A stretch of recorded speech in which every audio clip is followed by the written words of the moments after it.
आप देख रहे हैं देश का विशाल नेटवर्क इंडिया टीवी लाइव, सच्चाई की सही आवाज।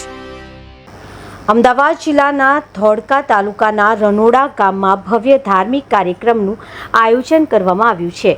શ્રી બુટ શક્તિ માતાજી તથા શ્રી મિલડી માતાજીના આશીર્વાદથી શ્રી ભરતભાઈ કાંતિભાઈ ભરવાડ પરિવાર દ્વારા ભવ્ય શ્રી રામદેવ માનસ કથાનું આયોજન કરવામાં આવ્યું છે। આ કથા તારીખ 21 મે 2026 લઈને તારીખ 29 મે 2026 સુધી સતત 9 દિવસ સુધી યોજાશે, જેમાં દરરોજ સવારે 8 થી બપોરના 12 અને સાંજે 4 થી સાંજના 7 વાગ્યા સુધી કથાનો રસપાન ભક્તોને કરાવવામાં આવી રહ્યું છે।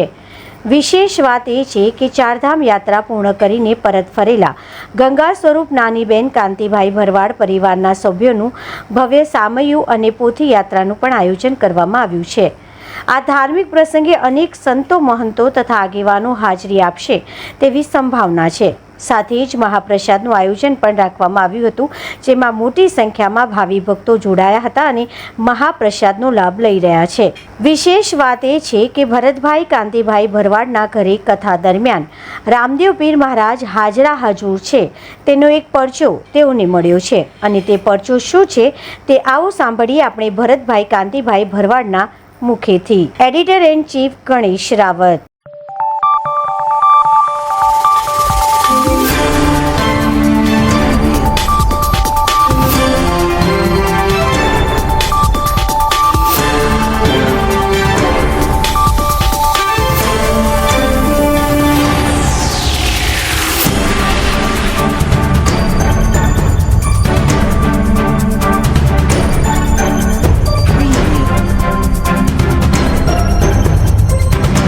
મારું નામ ભગવાનભાઈ કરમણભાઈ હાજરા છે। રનોડા ગામમાં રામદેવજી મહારાજ કી જય, કૃષ્ણ કનૈયા લાલ કી જય।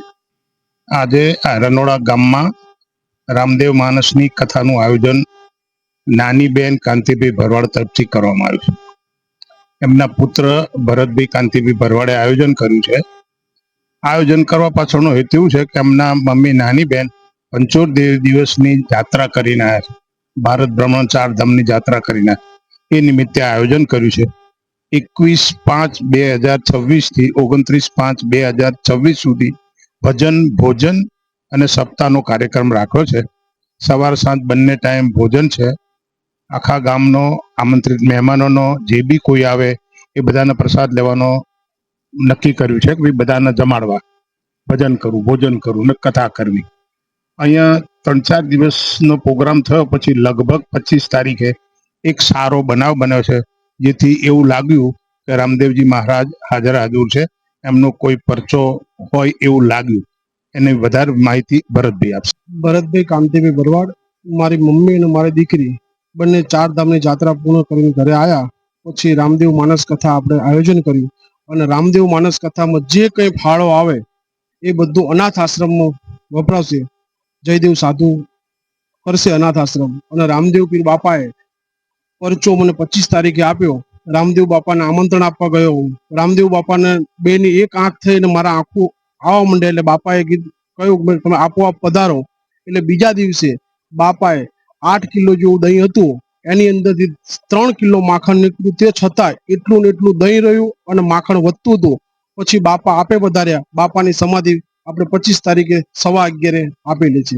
શ્રી રામદેવ માનસ કથાનું આયોજન રનોડાની ભૂમિ પર ભરતભાઈ અને તેમના પરિવાર દ્વારા, તેમના માતૃશ્રી ભરતભાઈના દીકરીબા એ બધા 4 ધામની યાત્રા જે પૂર્ણ કરીને આવ્યા, અને એ 4 ધામની યાત્રા પૂર્ણ કર્યા બાદ તરત જ રનોડાની આ પાવન ધરતી પર શ્રી રામદેવ માનસ કથાનું બહુ અતિ ભવ્ય આયોજન કહી શકાય આપણે, એવું આયોજન સરસ મજાનું કરેલ છે। અને પાછું ભજન અને ભોજન બંને છે, 9 દિવસ બંને ટાઈમ, પાછું ગામ ધુમાડા બંધ કહી શકીએ આપણે, એવું આયોજन સરસ મજાનું રનોડાની ભૂમિ પર करेलू છે ભરતભાઈ અને એમના પરિવાર દ્વારા। देश और प्रदेश की खबरों के लिए अभी सब्सक्राइब कीजिए इंडिया टीवी लाइव, साथ ही बेल आइकन को दबाना बिल्कुल ना भूलें, जिससे सबसे पहले खबर आप तक पहुंच सके।